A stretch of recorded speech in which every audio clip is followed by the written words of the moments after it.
I know you love that shit. Real fucking beat for you. Try me, bitch.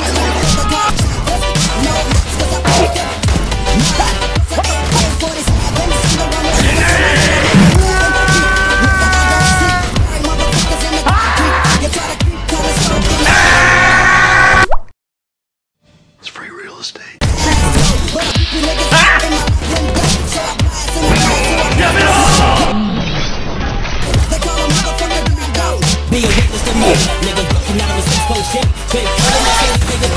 What did you do to my drip?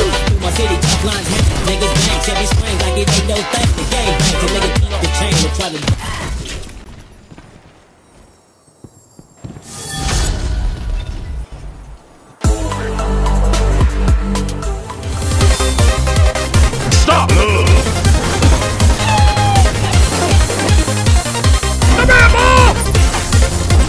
I want to die. You have any idea how fast I am? I'm fast as fuck, boy! Easy! Boom! Ah, fuck! One! Oh!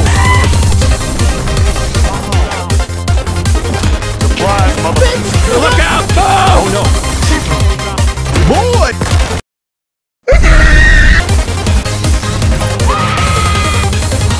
Opponents down. Fantastic work.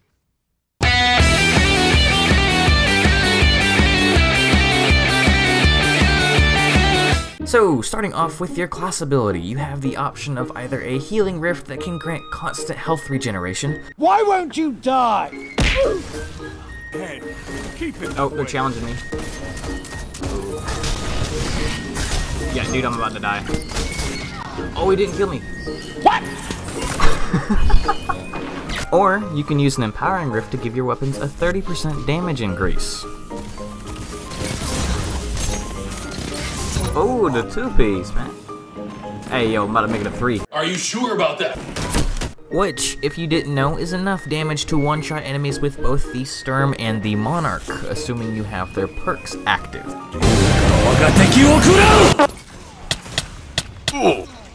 Now, the only downside to the Empowering Rift is that you don't have any survivability with it, which means that it's going to be very easy to die. A lot. This ability is quite strong when used well, but it comes at a cost to your cooldown, which is an entire minute. And because of that, it means you'll only be able to use this 2 or 3 times a game. Now, there are a few exotics that can boost your Rift, most prominently of which are the Luna Faction Boots, which is basically a Rally Barricade ripoff.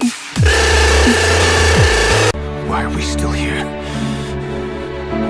Just to And the Stag, which gives you half of your Rift energy whenever you get injured. Now, there are a lot, but I don't want to get into detail about them, so I'll just put them on the screen.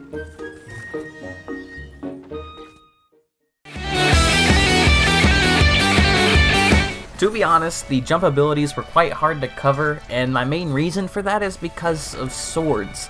And sword seems like a weird reason, so let me explain first. So, without a sword, the glide is honestly quite average. It just feels like a soft Titan lift without the speed.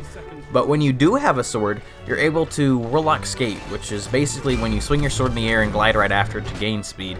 Mastering this isn't that hard, and it comes in handy a lot, but the real sword to use is the Worldline Zero, which lets you gain a ridiculous amount of speed by activating the perk by any edge and then activating your glide at the perfect moment over the edge.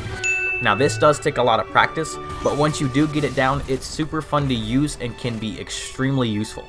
If you're trying to kill them with the sword, you have to be within the sword's range as you're flying by, but even if you don't kill them, it usually won't matter because you'll be able to finish them off before they're even able to turn around.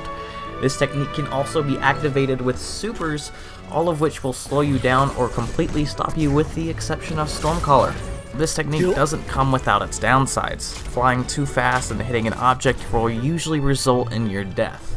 Now, the only way you can avoid this is to just not fly into stuff. Like, seriously. Just don't do it. Dawnblade, which is probably my favorite of the three subclasses, revolves around in-air combat and team support. The top tree incentivizes in-air combat by granting the ability to use your weapons and abilities while flying. It also grants ability energy with any in-air kills you get and has an amazing in-air dodge with the 6-second cooldown. The dodge is probably one of the best parts of the subclass tree because it gives you a lot of options and is great at baiting shotgunners.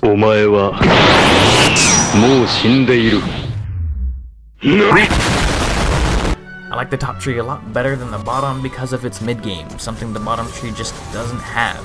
With a really basic melee and 2 of the 3 other perks catering to the super, it just doesn't hold up to the top tree. The only thing the bottom tree really has going for it aside from its super is the Phoenix Dive, which is an ability similar to the dodge that lets you drop down from the air and gain health depending on how far you fall. It sounds great on paper, but the animation for the ability is just too long and it leaves you wide open if you don't fall behind cover. The middle class is completely different than the first two, so it's honestly quite hard to make a comparison because they serve completely different roles. It focuses on healing or boosting yourself and your allies rather than in-air combat.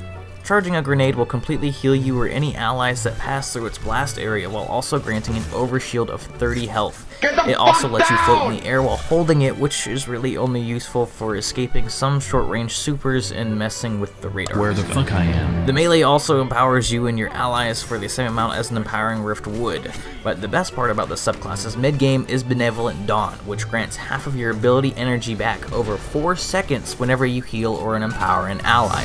This lets you chain your abilities together in order to keep at least one ability active at all times. The unique super of this subclass is basically just a Mega Rift that gives you constant enhanced healing and weapon damage. The amount it gives you is just enough to one-shot enemies with some bows, which is extremely fun to do. Or you can load up a lot of bullets into your Sturm, put your Rift down, and then start one-tapping everybody.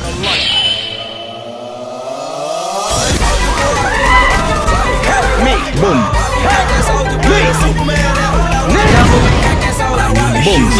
Oh no, boom. You're pulling. You're pulling.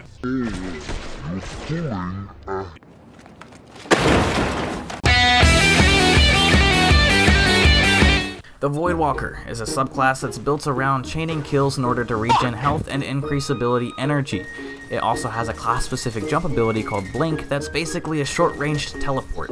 The top tree is built around buffing your grenades and Bloom, which is a passive ability that causes anyone killed by your grenade or melee to explode. The only time this actually matters though is usually with Nova Bomb, which is basically a gigantic axion bolt that creates little Nova babies that continue to track after the explosion. The whole subclass contains perks that don't really work well with each other and is more of a PvE subclass than anything. The bottom tree, however, is one of the best and most underrated subclasses in the game. It revolves around Devour, which is a perk that completely and instantly restores all health on any kind of kill. It also grants 20% of your grenade energy for every kill that you get. The catch with Devour is that it's a timed perk, meaning that once activated you have 9 seconds to get a kill and reset the cooldown, or else it goes away until activated again. The only way to activate Devour is to consume your grenade by charging it, or get a melee kill while your melee ability is up. Just like with Glide, using a sword with Devour and Blink is a great combination to get around the map and kill enemies. Nova Warp, which used to be one of the best subclasses in the game, is now quite average after its nerf. This subclass was built around your Void ability regeneration and your handheld Supernova, a charge-up grenade that when thrown spreads into many 4 grenades that deal 50 damage, allowing for one-shot potential.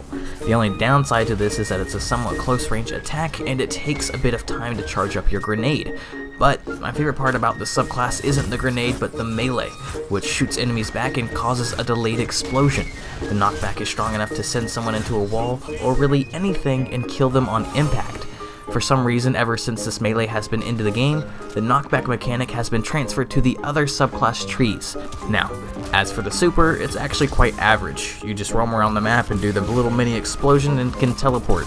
It used to be really long with a massive blast radius, but it's pretty average now.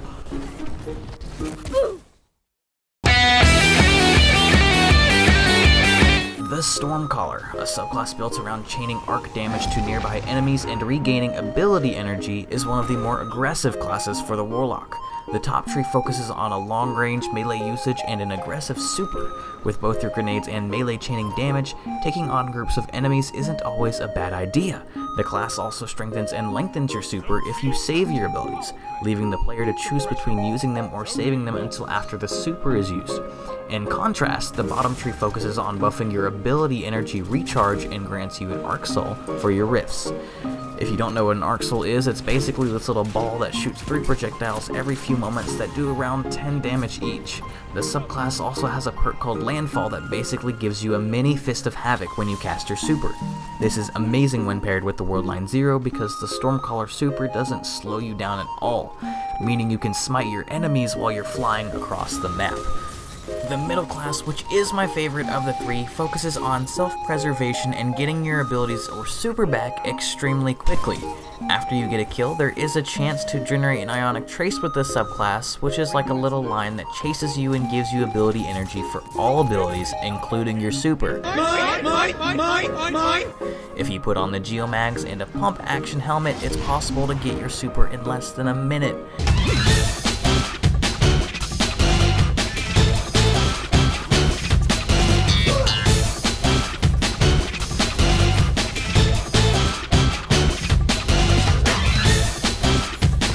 Seconds to get my super.